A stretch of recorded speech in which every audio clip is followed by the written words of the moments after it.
ને મોટી ઉંમરે પગે વાહ થયેલો. ભાવનગરના એક વૈદ્યની દવા ચાલતી હતી. તે 2 રૂપિયાની દવા આવે, 30 પડીકા વાળે. મારા પછી એટલે 2 રૂપિયાની દવા આવે ને એના 30 પડીકા વાળે. 30 પડીકા વાળે તે દરરોજ એક પડીકી લે. અને વૈદ્યની દવા એવી હોય કે તમે ચાલુ કરો ને એટલે 6 મહિના વર્ષ જે લેવાની વચ્ચે જો ખંડિત થાય ને તો પાછી એકડે એકથી શરૂ કરવાની. એટલે સેવામાં રહેલા સંતો અને વિશેષ કરીને આપણા હક્કા બાપુ જે અત્યારે છે એ જરા વધારે ચિંતા ધ્યાન રાખે. 2-3 મહિના સુધી સળંગ દવા લીધી ને એકવાર એવું બન્યું કે 28 પડીકી પૂરી થઈ, 2 પડીકી બાકી છે. ભાવનગરથી દવા આવી નથી. એટલે પછી સેવકોને ચિંતા થાય કે હવે જો દવા નહીં આવે તો પાછી 3 મહિના તો પૂરા થઈ ગયા, એકડે એકથી પાછું 6 મહિના કરવું પડશે.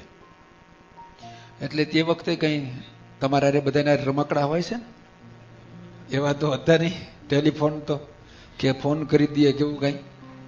એટલે પછી શું કરવું એમ કરતા કરતા તપાસ કરીને, અને એ વૈદ્ય કહેલું કે બહુ જ જો એવું થાય ને તો અહીં બોટાદમાં પણ આ જગ્યાએ દવા મળે. એટલે બોટાદ માણસ મોકલો, તપાસ કરી તો કે હું 3 રૂપિયા લઉં, દવા આપું પણ 3 રૂપિયા લઉં. હવે શું કરવું? એટલે પછી તો એક પડીકી બીજી જતી રહી, એક જ બાકી છે. એટલે બોટાદ હકા બાપુ જાતે જઈ અને 3 રૂપિયા આપીને 30 પડીક એ દવા લઈ આવ્યા. પછી એને પડીકો તો અહીં વાળવાની હતી. અને જેવા અહીં લાવ્યા અને શાસ્ત્રીમાં ખબર પડી કે એવી રીતે દવા લાવ્યા છે. શાસ્ત્રીમાં કે કેમ દવા લાવ્યા? તો કે સ્વામી દવાની એક જ છેલ્લી પડી ગઈ. તો કે તોય નહીં લાવવાની. કેટલા નહીં લાવ્યા? તો કે 3 રૂપિયાની. તો કે પાછી આપી આવજા. કેમ 1 રૂપિયો વધારે આપ્યો? પૈસો મફત આવે છે. હવે તો સ્વામી માટે જતું હતું દવા. અને આવી રકજ કરી ત્યાં તો ભાવનગરથી કોઈ માણસ આવ્યું, એની દવા આવી કે મારે પાછી આપી આવજા અત્યારે. બોલો કે સ્વામી આવતા મહિને આપણને કામ આવશે. સ્વામી કે આવતા મહિને 2 રૂપિયાની જ મળવાની છે ને, આવતા રૂપિયા કઈ થોડી 3 રૂપિયાની મળવાની. તો આને શું કહેવાય? હજી એનાથી થોડોક આગળ સ્વામી એટલાદરાની અંદર હતા અને છેલ્લી અવસ્થામાં બીમાર હતા ત્યારે શાસ્ત્રીમાં જ જે વાત કરું, દવા લેવાની. હવે દવાની અંદર એવું હતું કે ઘીના 5-10-7 ટીપા લઈ અને એની અંદર થોડીક દવા લઈને ચાટવાની હતી. અક્ષર પ્રિયદાસ સ્વામી કરીને મજબૂરના સંત શાસ્ત્રીમાંના વખતના એ સેવામાં હતા. નાની સ્ટીલની કઈ વાટકી છે એમાં થોડું ઘી લાવ્યા. દરરોજ દવા આપતા હતા. આજે દવા આપવામાં ઘી વધારે લાવ્યા છે. થોડું વધારે એટલું કઈ પાસેર અડધો શેર એટલું નહીં, પણ નોર્મલ હોય એના કરતા વધારે. શાસ્ત્રીજી મહારાજે જોયું અને કહ્યું કે આ વધારે ઘી છે.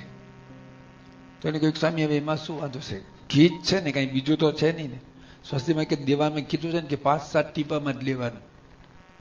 તો કે આટલું વધારે ઘી નહીં. તો કે સ્વામી આમાં કઈ બીજું કઈ નુકસાન નહીં કરે. શાસ્ત્રીમાં કે વધારાનું ઘી મારે ન લેવાય, આ વધારાનું છે ને એટલું તમે પાછું મૂકી આવો. એ સંતો બહુ સારા હતા, મારા જેવા આળસુ કે ઓલા નહીં હોય એવા. પણ આટલામાંથી હવે એટલું 5-7 ટીપા કેવી રીતે કાઢવું? એટલે એને થોડીક રકજબ કરી. શાસ્ત્રી મહારાજ કે નહીં, મારે હાથે ન બગાડ થવો જોઈએ, વધારે ન લેવાય. અને બગાડ શબ્દ આવ્યો ને એટલે એ સંતે સમયાની અંદર રસોઈ થયેલા વાસણ સામે પડ્યા હતા અને કોઈ જોવા હતા કડાયું કેટલું ઘી ચોટ્યું. કંઈક શીરો બનાવ્યો નહીં, ધાર ઉપર થોડુંક તો ચોટે ને, કે જુઓ કેટલું છે. શાસ્ત્રીજી મહારાજે આમ કપાળ ઉપર હાથ કર્યો. એ કે મારી જવાબદારી નહીં, મારા નિમિત્તે મારા હાથથી બગાડ ન થાય એટલું જ મારે જોવાનું. આ મમત્વ, આ ગરદણી જોઈને મંદિરનું બગડે તો એ સહન નથી કરી શકતા, પણ પોતાના હાથે ન બગાડ થવો. આપણે મમત્વ ધારીએ ને તો કોકના હાથે બગાડ થયો હોય ને તો પછી છે ને, આમ તો આપણને દેખાવું તો જોવે મંદિરના ધણી તરીકે. આપણને મંદિરમાં કોઈ પણ વસ્તુ બગડતી હોય સુધરતી હોય બે દેખાવી જોઈએ. ઘણી વાર આપણે એવા ઘર ધણી હોય કે આપણને બગાડ થતો હોય ને એટલું દેખાય, સારું કાંઈ ના દેખાય. મંદિરમાં જેટલી વસ્તુ સારી હોય ને એની કોઈને વાત ન કરીએ એવી ન દેખાય. અને કંઈક પણ વસ્તુ ખરાબ થઈ હોય ને તો દેખાય. તો આપણે સમજવું આપણે ઘર ધણી નથી, કહેવાય નહીં મારે એવા છીએ. શું તો ઘર ધણીને આવું દેખાય. તો આવી પરિસ્થિતિ એકવાર સારંગપુરની અંદર એક રસોઈયો રાખે છે અને રસોઈયો 10 રૂપિયાનો, ખાલી મહિને 10 રૂપિયા ભાડું. કારણ કે સંતોને સવારે વહેલા ઉઠીને રસોઈ કરવાની, પછી પૂજારીમાં જવાનું, પછી પાછું મંદિરનું કામ ચાલતું, એને કારખાના કહેવાય. જૂના સમય કારખાનું શબ્દ હોય ને એટલે એ સમજવાનું કે મંદિરનું જે કામ ચાલતું હોય ત્યાં જવાનું, પાછું આરતીનો ટાઈમ થાય, આરતી ઉતારવાની, હરિભક્તોને પીરસવાનું. એટલે સંતો બહુ ઓછા, અને આવી ખેંચ હતી ને એટલે પછી બધા નક્કી કરીને રાખ્યું. શાસ્ત્રી મહારાજ ગુજરાતમાં હતા ને ખબર પડી. સારંગપુરનો પ્રસંગ છે સંત સ્વામીના વખતનો. સંત સ્વામી એ વખતે ભંડારીમાં હતા અને પૂજારીમાં હતા, બે સેવા. એટલે 10 રૂપિયાનો રસોઈયો રાખ્યો ને સ્વામીને ખબર પડી ને સ્વામીએ તરત કાગળ કે રસોઈયોને આપણે ના પાડી દો, કે રસોઈયો ન જોવે, આટલા બધા સંતો છે ને ક્યાં એટલા બધા હતા. એક બાજુ જો આવું મહત્વ છે, પણ બીજી બાજુ એવું પણ એના મનમાં છે. એ જ શાસ્ત્રી મહારાજ અટલાદરમાં છેલ્લી અવસ્થામાં જે વાત કરી દવાને હતા, ત્યાં બીમાર હતા, અને તમારા જેવા પરદેશથી કોઈ હરિભક્તો આવ્યા, કાજુ, બદામ, દ્રાક્ષ આવી તેવી બધું ફ્રૂટ, ડ્રાય ફ્રૂટ્સ લાવ્યા ને, એને અરે કેસર લાવેલા, અને કેસર ત્યારે લૂઝ પેકેટમાં આવતું હતું. સ્વામી આગળ બધું ભેટ થયેલું મૂક્યું, સ્વામીએ જોયું, પછી કોઈ એટલામાં હતું નહીં એટલે સ્વામીએ લઈને પલંગને નીચે મૂક્યું.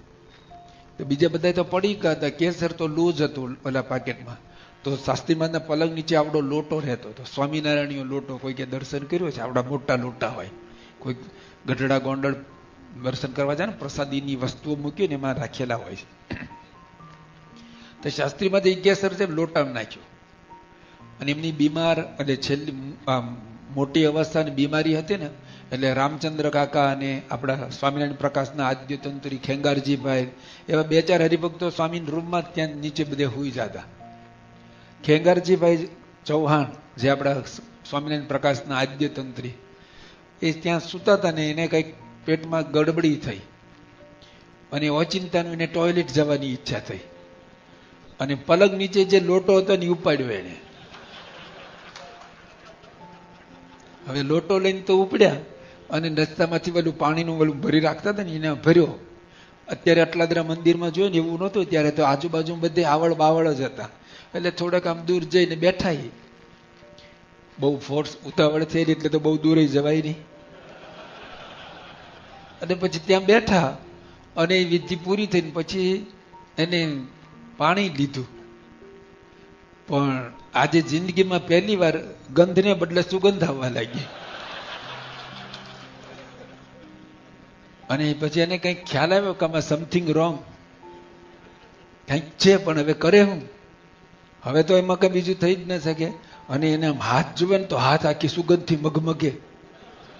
આ તો પહેલી વાર આવું બન્યું, આવો પ્રોગ્રામ તો કોઈ ન કરે ને. અને પછી તો એ જે ગભરાય મનમાં કે કંઈક થઈ ગયું છે, બફાઈ ગયું કંઈક. પણ હવે તો જે થયું એ થયું. અને એને ખબર છે કે આ શાસ્ત્રીજી મહારાજના પલંગ નીચેથી હું લોટો લાવું છું ને એમાં કેસર હતું, અને કેસરથી આવી રીતે આ પ્રોગ્રામ મેં કર્યો. પછી એને ખબર કે શાસ્ત્રીમાં 2 રૂપિયાની દવા 3 રૂપિયામાં આવી પાછી મોકલાવીને રસોઈયો પાછો મોકલાવ્યો છે, અને ઘી દવાની અંદર 5 ટીપા ઘી વધારે આવ્યું તો હવે આમાં શું કરશે કહો? બિચારા ગભરાતા ગભરાતા સ્વામી પાસે આવ્યા. શાસ્ત્રીજી મહારાજ એક પણ શબ્દ ન બોલ્યા. સ્વામી કે કઈ વાંધો નહીં, આખું જગત નાશવંત છે. તો ત્યારે મમત્વ નહીં હોય ને, કેસર તો કઈ થોડું મફત આવે છે. પણ આવી રીતે જે મમત્વથી સમજીને વિવેકપૂર્ણ વર્તન કરીએ ને, એ ઘરધણી. ઘરધણી એટલે ઘરનો માલિક, એટલે કે આપણને કોકને ખખડાવવાનું લાયસન્સ છે, એ ઘરધણી નહીં. મોટા ભાગે આપણે ઘરમાં ઘરધણી તરીકે શું હોય, છોકરો પાણીનો ગ્લાસ લાવ્યો ને ઢોળો તો એક ધોલ મારી દે, આ ઘરધણી. કારણ કે ઘરના ધણી છીએ ને, આપણે ન મારીએ તો કોણ મારે, ક્યારે માંડ લાગમાં આવ્યો ને, એવું નહીં. ઘરધણી હોય તો ઘરની બધી જ વ્યક્તિનું સંપૂર્ણ એ ધ્યાન રાખે. બાપા ને ઘરધણી જુઓ, એ મંદિરની અંદર નીકળ્યા તો રાહો ભરવાડ હોય ને એને પણ એટલા પ્રેમથી બોલાવે, એને મળે, એનું કામ પૂછે, અને એને કંઈક સારું કર્યું ને એની પ્રશંસા કદર કરે. અને ખરેખર ઘરધણી સારો હોય ને એ તો શું કરે, ઘરના કોઈ પણ સભ્યથી કંઈ પણ સારું થયું હોય ને એને મોટિવેટ કરે, એને આગળ લાવે. અને કંઈ એની ભૂલ થઈ હોય ને તો એને ક્ષમા આપે. કારણ કે મોટો માણસ છે તો એનું મન મોટું હોય ને એવી રીતે પેટ ઉદર પણ મોટું હોય, અને બધી રીતે એની વિશાળતા હોય. માણસ માત્ર ભૂલને પાત્ર કોઈ નથી, કંઈક ભૂલ થઈ હોય તો આવી રીતે. ઘરધણી હોય ને કાંઈ આમ પાછળ હાથ દઈને આમ ફરે નહીં, આંટા ન મારે. તો મંદિરની આવ્યા ને કાંઈક એવું બગડતું હોય ને તો છે ને પોતે જ મંડી પડે. બાપા પોતે બોચાસણની અંદર હતા. ગુરુ પૂર્ણિમાનો દિવસ છે, પ્રમુખ સ્વામી મહારાજ. અને એ વખતે એવું હતું કે જેટલા ભક્તો આવ્યા ને બધા બાપાનું પૂજન કરે. તમે જોજો જૂના કોઈ ફોટામાં આટલો ચાંદલો થયેલો હે, આખું કપાળ છે ને આટલો ચાંદલો થઈ ગયો હોય. બધા ચાંદલો કરવા, કોઈક અહીંયા કરે, કોઈક આમ કરે, કોઈક ઉપર કરે. તો બાપા જે લગભગ સવારે સભામાં આવ્યા ને તે બપોરે 1 વાગ્યા સુધી સભા ચાલી, પછી પૂજન ચાલ્યું. લગભગ 2:45 વાગવા આવ્યા છે. અને બરાબર બાથરૂમ લાગે નહીં. અને બાથરૂમમાં એવું હોય કે આપણને જ્યાં સુધી બેઠા ને બીજી પ્રવૃત્તિમાં ખબર ન પડે, ઊભા થાય ને લાગે ને એટલે પછી ભાગવું પડે. બાપા તો નજીક જ બોચાસણ સભા મંડપની બાજુમાં જે અત્યારે છે ને ત્યાં જ ગયા જનરલમાં. ત્યાં સુધી તો બધા સાથે આવ્યા, ત્યાં તો અટક્યા ઊભા. અંદર ગયા અને થોડોક સમય થયો પણ આવ્યા નહીં, વાર લાગી. સંતોએ કીધું કે ઘણા સમયથી બેઠા ને થોડોક વધારે સમય. પણ પછી તો અંદર પાણીનો અવાજ આવતો એવું જોયું. અને સંતો નજીક જઈને જોયો ને તો બાપા તો ધોતિયું ઊંચું કરી, કછોટો મારી અને ત્યાં સાવરણો પડ્યો હતો. એ બાથરૂમનો બ્લોક સાફ કરવા લાગ્યા. કેમ સાફ કરવા લાગ્યા છે? ત્યાં વિડીયો વાળો હતો તો કોઈ પ્રેસ રિપોર્ટરને બોલાવ્યા હતા? કોઈ નહોતું ત્યાં. ઘર ધણી છે ને, એને જોયું કે સમયાની અંદર બધા આવ્યા ને કોઈ પાણી ચાલુ ન કર્યું, દુર્ગંધ મારતું હતું, તો એમણે સારું શરૂ કરી દીધું. પણ આ ઘરધણીનું લક્ષણ છે કે જ્યારે જ્યાં એવું કંઈક કામ હોય અને એ આપણને દેખાય ને તો એ કહેવા જાય, ફરિયાદ કરવા જાય. એને ફરિયાદ ન કરે પણ એ પોતે જ કરી લે. એવી રીતે વડીલો હોય ને કોઈક ન કરી શકે એવું હોય તો કોઈ યુવાન વર્ગને ચીંધે, અને ચીંધે ત્યારે આપણે પણ એવી રીતે રહીએ કે કદાચ કોઈક વડીલ આપણને કહે તો બહુ આપણે સહર્ષ, આપણે મોટા ભાગ્ય માનીએ.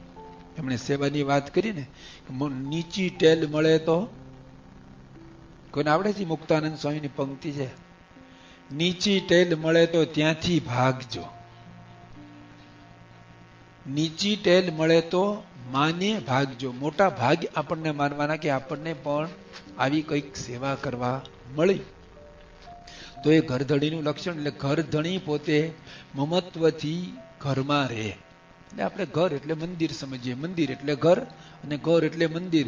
જો ઘરમાં આવા સારા સંસ્કાર નહીં હોય તો મંદિરમાં પણ નહીં રહે. અને મંદિરમાં સારા સંસ્કાર મળ્યા તો ઘરમાં પણ ફાયદો જ થવાનો છે. બંને એકબીજાની સાથે સંબંધિત છે. ઘરમાં અને મંદિરમાં આપણું એક જ સરખું જીવન હોય. ઘણા એવા છે કે ઘર મંદિરની અંદર બહુ સારી સેવા કરે, સંડાસ બાથરૂમ સાફ કરે ને બીજું ત્રીજું બધું જ કરે ને ઘરની અંદર તો પાછા ધણી તરીકે જ વર્તે છે ઘરમાં.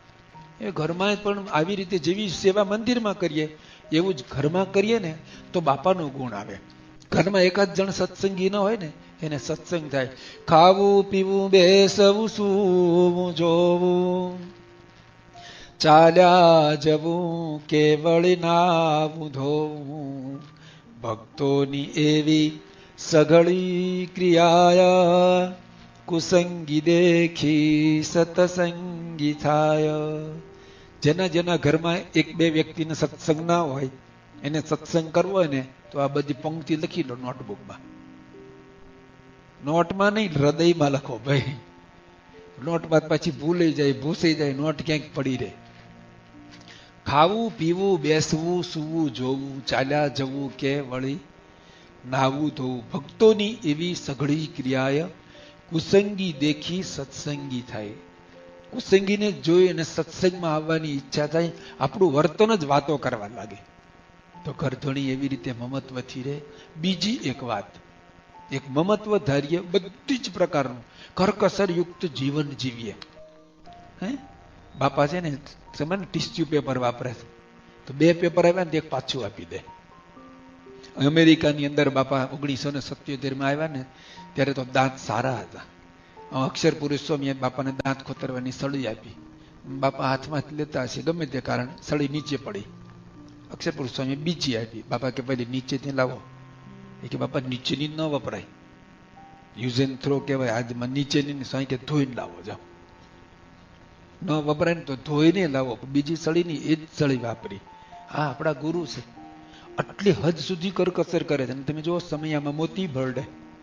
એ હરિભક્તોના માટે નાનું મોટી 1 દિવસ માટે જ રહેવાનું આવવાનું હોય ને તો એને માટે સંપૂર્ણ વ્યવસ્થા કરાવે.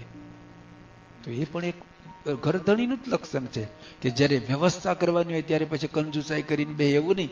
વ્યક્તિ ઘરધણી એ કહેવાય કે વિત્ત, વ્યક્તિ અને વસ્તુ આ ત્રણેયને ઘરમાં આવતા પહેલા એનો વિચાર કરે. ઘરધણીના ઘરની અંદર કોઈ પ્રવેશ કરે ને તો આ બધાનો વિચાર કરે અને એનો વ્યય કરીને પણ પાછો વ્યાપ કરે. ઘરનો મુખ્ય માલિક હોય એને વ્યવસ્થા કરવા માટેનું કદાચ પૈસાનો વ્યય કરવો પડે તો ત્યાં પણ એ કરે. ત્યાં પછી કઈ કંજુસાઈ કરે ના ચાલે. જ્યારે જરૂર પડે ત્યારે બધું જ કરવું પડે. હરિભક્તો મેમાં મારો જ પ્રસંગ છે. 1977 બાપા પરદેશ આવ્યા ને, પહેલા અંડર ટ્રેનિંગમાં હું હતો. એમની સેવામાં રહેવાનું હતું ને, એટલે 1-2 મહિનાથી કે ભાઈ બાપાની સેવામાં કેવી રીતે રહેવું, રસોઈ થોડીક નાની મોટી બનાવતા, દાળ ભાત શાક આ તે આવડે ને. તો એ વખતે પછી બાપાનું દક્ષિણ ભારતમાં વિચરણ હતું. હું સાથે હતો અને બાપા સાંજના ગોવા જમવા બેઠા. ગોવામાં હતા, જમવા બેઠા, બધું જમીન છેલ્લે ખીચડી પીરસવા નીકળ્યા. તે દેવચરણ સ્વામી ખીચડી પીરસતા, મને કે ઘી લઈ લે પીરસવા. તો હું ઘી લઈને નીકળ્યો પાછળ. હવે ઘી લઈને આમ ઉતાવળે આવ્યો ને તો ચમચી સાવ નાની એવી આવી, સાવ નાની હતી. અને બાપા બેઠેલા અને બાપાની સામે હરિભક્તોમાં આપણા એપી પટેલ નૈરોબી ધર્મજવાળા એ સાથે હતા, એ બેઠેલા. આ બાજુ મહેન્દ્રભાઈ બેરિસ્ટર અને એમના બનેવી વિષ્ણુભાઈ અને પરશુરામભાઈ, આ 4 જણા સામે બેઠેલા. અને પછી હું તો ઘી પીરસવા નીકળ્યો તો બાપાને ચમચીથી આમ 2-3 ચમચી મેં ઘી આપ્યું. હાવ નાની હતી. અને આ લોકોને 1-1 ચમચી આપી અને હું અંદર જતો રહ્યો. મારે હેતુ એવો હતો કે બાપા માટે અંદરથી મારે પૂડા પણ મેં બનાવેલા. તમે હજી એક પૂડો તવામાં શેકાતો હતો ધીમા તાપે, તમે એ લઈને પાછો લાવીને થોડોક આપું. એટલે મેં જરાય હરિભક્તોનું સામ ખાસ ધ્યાન ન આપ્યું. આમ 1-1 ચમચી નાખી ન નાખી હું ભાગ્યો. હું પીરસતો ને મારી સામે ને સામે આમ જોતા હતા. અને હું જેવું આમ નીકળ્યો, મને કે ભાઈ બેસ, આવ્યો નજીક. મને કે આવી રીતે ઘી પીરસાય? તો મેં છે ને ડાપણ કર્યું.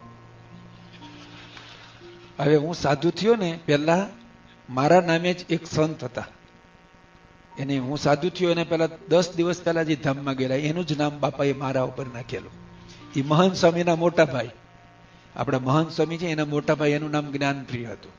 પણ એને બાપુ સ્વામીથી જ બધા ઓળખતા, જ્ઞાનપ્રિય કોઈ કહેતું નહીં. તો હું સાધુ થવા આવ્યો પહેલા મેં આ બધી વાત સાંભળી, મેં કીધું કે બાપુ સ્વામી એવું કહેતા. હું કોને કહું છું? આમને, હા, બાપાને કહું છું. મેં કીધું બાપુ સ્વામી એવી કહેતા, ગ્રહસ્થને છે ને ઊંધી ચમચીથી ઘી પીરસવું. એવું હું ડાપણ એમને શીખવાડું છું. હવે બાપુ સ્વામી કયા અર્થમાં ક્યાં ક્યારે બોલ્યા મને કઈ રેફરન્સ ખબર નથી. અને મેં એમની આગળ મારું ડાપણ નાખ્યું. મને કહું ઉભો થા, કે ભાન પડે છે કે ક્યાં બેઠા છે, કોનું ઘર છે, કેવા માણસ સામે બેઠા છે, ખીચડીમાં કેવી રીતે ઘી પીરસાય. તો આ મમત્વ છે, ઘરધણી છે. નહીં તો સારું, બહુ સારું હતો. ગૃહસ્થને આવી રીતે જ પીરસજો મંદિરમાં, તો તમે કોઈ આવો. તો આ ઘરધણીની રીત છે કે જ્યાં જેવું મમત્વ ધારવાનું હોય એ બધું જ સમજાવે. એને ઘરધણી કહેવાય. ઘરનો માણી ધણી તો કોઈ પણ રીતે ઘરમાં, કુટુંબમાં, સમાજમાં, સત્સંગમાં ગમે ત્યાં ફરતો હોય, એના કુટુંબનું, કુળનું, એના કાર્યનું ક્યાંય ખોટું ન દેખાય ને એવી રીતે વર્તે, એ ઘરધણી કહેવાય. એટલે કે સાચા અર્થમાં બાપા ઘરધણી છે. જ્યાં મમત્વ રાખવાનું આવે ત્યાં સંપૂર્ણ મમત્વ પણ રાખે. અમારા સંતો કોઈ પણ આમ ગાડી આપી હોય ને વિચરણમાં અને બાપાની પાસે જવાનું હોય ને તો ખબર પડે ને તો તરત આમ ગભરાય. સ્વામી પૂછે કેમ આવ્યા? કારણ એ ઘરધણી છે. જરૂર હોય ને તો છેક કલકત્તાથી ત્યાં પ્લેનમાં આવ્યા ને તોય ના પૂછે. પણ વગર કારણે આવે ને તો કે સમાગમ કરવા, એવો સમાગમ નથી કરવા દેતા. હા, હવે એના માટે જ મુંડાવ્યું છે ને, તો ઈચ્છા આવે ત્યારે ન જવાય. એ ઘરધણી જગ્યાએ પેટ્રોલ કઈ પાણીથી થોડી ગાડી ચાલે છે. એ બધું જ પૂછે અને માઇલેજ લખાવડાવે છે, ક્યાંથી કયા ગામ ગયા, શેના માટે ગયા. આ ઘરધણી છે. અને જરૂર પડે તો એક સંત બીમાર હતા અને કંઈક દવા કરવાની, સ્વામી લખ્યું કે 1 થી લાખ રૂપિયાનો ખર્ચો થાય ને તો એ પાછું વાળી નહીં જોતા. આપણા સર્વમંગલ સ્વામી અહીંયા આવ્યા હતા, તમને ખબર છે ને, બ્લડ કેન્સર થયેલું. અને પછી તપાસ કરાવી અને કહ્યું કે એને કંઈક શું કહેવાય ઓલું કરવું પડે ને, એને કંઈક બહુ મોટો ખર્ચો હતો. મારા ખ્યાલમાં બહુ એટલે બહુ જ મોટો. બાપા કે ગમે તેટલો ખર્ચો હોય, અને ડોક્ટર કિરણભાઈને કહેલું કે અમેરિકા લઈ જવા પડે તો અમેરિકા લઈ જાઓ. એને કહ્યું બાપા આટલો મોટો ખર્ચો થાય, કંઈ 50 લાખથી વધારે હતું. સ્વામી કે કરોડ રૂપિયા કેમ નથી થતા? તો તો આ ઘરધણી છે. એટલે ઘરમાં પણ તમે અને મંદિરમાં પણ જે વિભાગની અંદર જ્યારે આવવું જરૂર હોય. પણ આપણે ત્યાં ઘણી વાર શું થાય છે કે આપણને એવું મમત્વનું હોય ને તો મંદિરની અંદર વ્યવસ્થાને કારણે વિભાગ પાડવામાં આવ્યા હોય. એટલે કોઈક વિભાગમાં બગડતું હોય ને કંઈક થતું હોય ને એટલે પછી આપણે છે ને એનો અવગુણ લઈએ અને એની વાત બીજાની આગળ કરીએ. કારણ કે આપણે પાછા શું કરીએ કે આપણને હોદ્દો ન હોય. કારણ કે જેટલી વ્યક્તિ છે ને એટલાને હોદ્દો ન હોય. જો હોદ્દો જોતો હોય તો યોગી બાપાનો લંડનનો છેલ્લો પ્રસંગ યાદ કરી લઈએ. બાપા લંડનમાં હતા અને સભા પૂરી થઈને પછી આવ્યા મેઘાણી સાહેબ, તો કે અમારા મંડળના પ્રમુખ આવ્યા. પછી વળી કંઈક બીજા આવ્યા તો કે આ પ્રમુખ આવ્યા. ત્રીજા આવ્યા તો કે આ પ્રમુખ આવ્યા. એટલે હક્કા બાપુ કે બાપા આમાં તો તમારા મંડળમાં પ્રમુખ કેટલા હોય?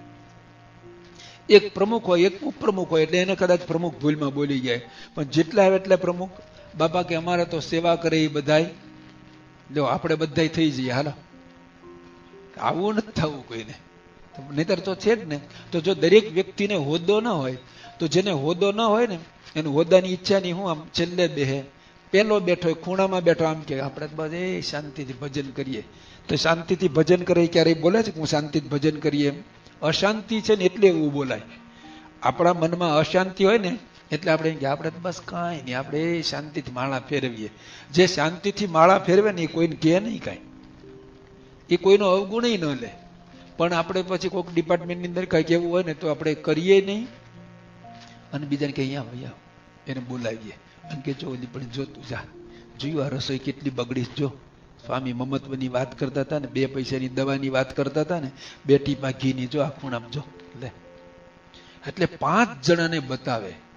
ન બતાવો એવું નથી કેતો, આંખ છે દેખાય. કોને બતાવવાનું? એ ડિપાર્ટમેન્ટની મુખ્ય વ્યક્તિ હોય ને એની સાથે તમને આપણે સંબંધ ન કેળવી શકાય, સારું ન હોય ને તો મંદિરના જે વ્યવસ્થાપક હોય ને એને કહે સ્વામી મારે આંખે આવું દેખાયું અને આ મેં જરા જોયું, તમે તપાસ કરજો. પહેલી વારે તો કોઈ સાચું માનવાનું નહીં. ડોક્ટર સ્વામી તો ત્યાં સુધી કહે છે બીડી જેવી બીડી દેખાય ને તો એ પણ સમજવું કદાચ અજમાની હોય, અંદર અજમો ભર્યો હોય. ડોક્ટર સ્વામી તો એટલા ઊંચા છે આપણા, કે અંદર તમાકુ ન પણ ભર્યો હોય. કોઈ વૈદ્ય કીધું હોય તો અજમો પણ ભર્યો હોય, એમાં કોઈ દિવસ ખોટ નહીં જાય. ગુણ લેવામાં ખોટ નહીં જાય, અવગુણમાં ખોટ જશે. તો આની માટે થોડીક દ્રષ્ટિ બદલવી પડે. અને આવા ઘરધણી આપણે બધાએ થવાનું છે કે મંદિરનું આવું આપણને મમત્વ રહે, આપણને એના પ્રત્યે હેત પ્રીત રહે, કોઈનો અભાવ અવગુણ ન આવે. મંદિર નાનું મોટું કંઈ એવું બગાડ થતું હોય તો આપણે પણ આ પ્રમાણે સાચવી લઈએ અને આમ કોઈને જણાવવા પણ ન દઈએ. આપણા ઘરની અંદર આપણા દીકરા દીકરી કે કુટુંબીજનોમાં કોઈનામાં કંઈક ખોટ હોય, અવગુણ હોય, કંઈક અપલક્ષણ હોય તો આપણે બાજુવાળાને જઈને એને વાત કરીએ તો આપણે ઘરમાં રહેતા તો આપણને ન દેખાય? દેખાય. એમ આટલો મોટો સમુદાય છે. આપણે આને મંદિર કહીએ છીએ ને, બીજી બાજુ આધ્યાત્મિક હોસ્પિટલ પણ છે. હોસ્પિટલની અંદર કોણ કોણ આવે? 2 જણા આવે, એક માંદા ને બીજો જોવા વાળો. એ જોવા વાળો આવે ને ત્યારે અડધો માંદા જેવો જ થઈ જાય. આ બધાને જોવે ને એટલે આમ એકદમ ઢીલો થઈ ગયો. કઈ ઓલા મિલિટરીના માણસની જેમ હોસ્પિટલમાં નહીં ચાલે. જોજો તમે, હાલે ને તો ધીમો ધીમો ચાલશે. હોસ્પિટલમાં આવે એટલે તો હોસ્પિટલની અંદર તો ગુમડું થયું હોય ને એને દેખાય, ગુમડું થયેલું ને દેખાય, પણ કિડની પથરી હોય એ દેખાય કઈ બારે? એ તો પેલા લોકો માંડમાં નામ ખુલ્લું કરે ત્યાં જ દેખાય છે. આમાં ઇન્ડિયામાં એવું હોય તો દેખાય નહીં. એવા એક્સરે પાડે, કઈ દેખાય જ નહીં. તો કહેવાનું શું છે કે આવું બધાને દર્દ તો હોય જ. એ જ હોસ્પિટલમાં આવ્યા તો આ સત્સંગ સમુદાયની અંદર જુઓ તો કંઈક ને કંઈક એવી જે ખામી તો દેખાય જ, પણ એ કંઈ બારે જાહેર કરવાની હોય નહીં. એમ આપણે કોઈને ક્યાં પગાર આપીએ છીએ? એ તો બધાનો આભાર માનવો પડે કે આ દેશની અંદર અહીંની વાત કરો ને, આ તો તમને જે તમે જમો છો, રસોઈ બનાવે છે, જે મંદિરની સ્વચ્છતા સાફ રહે છે ને, કલ્પના બહારની વાત છે. મુંબઈમાં તો મને લાગે છે બધા વીઆઈપી ટ્રીટમેન્ટ ભોગવે. અહીંયા તો તમે જો મોટા મોટા ડોક્ટરો, આટલો બધો પગારદાર, આટલી મોટી સેવા કરવાવાળા, એ બધા નીચે બેસી જાય, પીરસવાનું, ક્લિનિંગ કરવાનું, હા તે બધું જ નાની મોટી એક સેવા. આખા મંદિરની અંદર એક પણ પગારદાર માણસ નથી. આવી તો એક સંસ્થા હે, કોઈની તાકાત નથી આવી સંસ્થા ઊભી કરી શકે જેમાં એક પણ માણસ પગારદાર ના હોય. મને તો હું કહેવા ખાતર નથી કહેતો, અંતર ફૂલે છે. અહીંયા આવ્યો ને જોઉં છું, મેં બાપાને પહેલા જ કાગળમાં લખ્યું કે મને લાગે છે કે 26 વર્ષ પછી અહીંયા આગળ આજ અહીંયા મારે આવવાનું થયું, પણ હું જોઉં છું કે અહીંયા એક દિવ્ય સત્સંગ છે, દેશમાંય સત્સંગ છે, દેશમાં નિષ્ઠાવાન સમર્પિત હરિભક્તો છે, પણ સેવાનું જે પાસું છે ને એ અહીંયા ગજબનું છે. અમે સંતો પણ પાછા પડીએ ને એટલી ગજબની સેવા તમારામાં છે, એવું સમર્પણ છે અને બધું જ એવું અદ્ભુત છે. એના માટે તો કહેવાનું કોઈ રહેતું જ નથી. પણ આ તો એક ઘરધણી તરીકેની વ્યાખ્યા કે સમજણની વાત આવી, તો આપણે જ આગળ વધવું હોય એટલા માટે કે કોઈ પણ વિભાગની અંદર મંદિરમાં નાનું મોટું એવું હોય તો કોઈની સાથે ચર્ચા ન કરીએ, ન જેની ઓલી હોય એને તો વાત જણાવીએ નહીં. ડાબો હાથ જમણા હાથ ન જાણે એવી રીતે આપણને કંઈક દેખાયું હોય, દેખાય ને એ સારું કહેવાય. જો બાપા પોતે એવું કહે છે કે હું સમયમાં છેલ્લી મિનિટે આમ આવું ને અને દરેક ડિપાર્ટમેન્ટમાં આટો મારે, આમ આપણી પણ ઈચ્છા છે બાપા આવીને એકવાર જોઈ લે તો સારું. પણ જે ડિપાર્ટમેન્ટની અંદર જે મુશ્કેલી હોય ને એને તરત ખબર પડે. પણ એ પાછા કેવા છે, ઘણા એવા હોય કે મુશ્કેલી હોય ને એ દેખાય ને ઊભો કરીને પછી હાલતો થાય, એટલે માણસ મૂંઝાય. બાપા કેવા છે કે મુશ્કેલી એને દેખાય અને એની સાથે જ એનું સોલ્યુશન પણ દેખાય. તો આપણને કોઈક વાર એવું દેખાય ને મુશ્કેલી, તો આપણે એ ઉપાડી લઈએ એટલે સોલ્યુશન ન થાય તો મુખ્ય માણસને જણાવીએ કે ભાઈ આવું છે. એક સંત પતરાવાળાની ગાડી લઈને નીકળ્યા અને આગળ જતા હતા, વજન વધારે હતું, આમ ચડાણ હતું. હવે શું કરે, સ્વામીશ્રી આમ જોવે છે કે આટલું બધી સેવા કરે છે, અને જોતા હતા ને પેલા સંત પણ રાજી થયા કે વાહ હું સેવા કરું છું, બાપા સંસ્થાના ધણી એને મારી સેવાની જોઈ એને આનંદ થયો. પણ એ જોતા હતા ને બરાબર સામે ચડાણ હતો, આમ કહેતા હતા, એને ખબર પણ ન પડે, બીજી બાજુ સ્વામી આવીને જોડાઈ ગયા અને ગાડી આમ આગળ ખેંચાઈ ગઈ. આ ધણી એવી રીતે જે ડિપાર્ટમેન્ટની અંદર જે કોઈ સેવા કરતો હોય. સવારે પાર્કિંગની વાત કરી હતી, સૌથી મોટો અહીંયા પ્રશ્ન અથવા મનની અંદર આવું આવે પાર્કિંગનો. તમારે આ હવે પ્રેક્ટિકલ થોડીક વાતો આવી. આપણે જ્યાં ગાડી પાર્ક કરવી હોય અને ત્યાં એક બે જગ્યા જેવું આપણને દેખાય અને એ સમયે કાર્યકર્તા સ્વયંસેવક પાર્ક ન કરવા દે ત્યારે શું થાય? યોગીનો માર્ગ વિચારો લો, ત્યારે શું થાય? થાય કે નહીં? પણ ત્યારે છે ને એવું હોય, એને સંતોએ કહી રાખ્યું હોય કે બે મોટા મહેમાન આવવાના છે, અથવા તો સત્સંગમાં જ કોઈ ઓલું તમારે સાયકલ જેવું દોરેલું હોય ને, એ તો 2-3 જ જગ્યા હોય ને ડિસેબલનું. આમ એક માણસ આમ દોરેલું જ હોય બધી જગ્યાએ, તમે જો એ હોય જ અહીંયા ફરજિયાત. પણ હવે એવી જગ્યાએ બીજી 2 ખાલી રાખી હોય, કોઈ મહેમાન આવવાના હોય, વિશિષ્ટ વ્યક્તિ આવવાના હોય, એમને કહી રાખ્યું હોય, તમારામાંથી જ કોઈએ કહ્યું હોય કે ભાઈ સ્વામી આવા એક વ્યક્તિ આવવાના છે તો જરા એને પાર્કિંગ હાથે ધ્યાન રાખજો, અને રાખ્યું હોય ને સ્વયંસેવકે જગ્યા રાખી હોય અને આપણને ન પાર્ક કરવા દે, એટલે આપણને થાય જો જગ્યા હતી ને ન કરવા દીધું. એ સમયે સ્વયંસેવકે બી સમજવાનું હોય ને આપણે સમજવાનું હોય. પણ સ્વયંસેવક છે ને એ સંતોના આધીન અથવા તો વડીલ કાર્યકર્તાઓને આધીન હોય છે. આવી નાની મોટી ઘણી બધી વસ્તુઓ આવે તો એ બધામાં આપણે સમજી આવી ગયા વિવેકની આવ્યા તો એ બધામાં સમજીને પછી જો આપણે કાર્ય કરીએ તો આપણને એમાંથી શું છે, આનંદ રહે, સુખ રહે. નહીતર તો આવું મોટું કાર્ય ચાલતું હોય ને ઘણી બધી ઉણપ, ખોટ, ખામીઓ દેખાય. એ બધી જ ઘરધણી તરીકે આપણે જોવા જઈએ કે ઘરનો ધણી એટલે મારે વિઝિટ મારવાની છે, અને વિઝિટ મારવું એટલે મને દેખાવું જોઈએ, તો છે ને આપણે છે ને કચરાથી ભરાઈ જઈશું. આવી બધી ઉણપો આપણામાં આવે ને તો એનાથી આપણે પછી ભગવાનનું સુખ ન લઈ શકીએ. તો ઘરધણીનું આ લક્ષણ કહેવાય. યોગીજી મહારાજ ગોંડલમાં હતા, દિવાળીનો સમય, અને રસોઈ માટે એ વખતે લાકડા આવતા હતા. ચૂલામાં લાકડા નાખીને રસોઈ કરવાની હોય બળતણ તરીકે. તે ખટારો ભરીને આવી, એક ખટારો, બીજો, ત્રીજો, 5-10 ખટારા કંઈ આવવાના. 4-5 ખટારા આવ્યા ને બાપા પર કેટલા લાકડા આવ્યા હતા કેટલા, અંદર લખ્યું હોય 500 બણ ફલાણું ઢીકડું, તો એના ઉપર વાઉચર ઉપર સહી કરી આપે.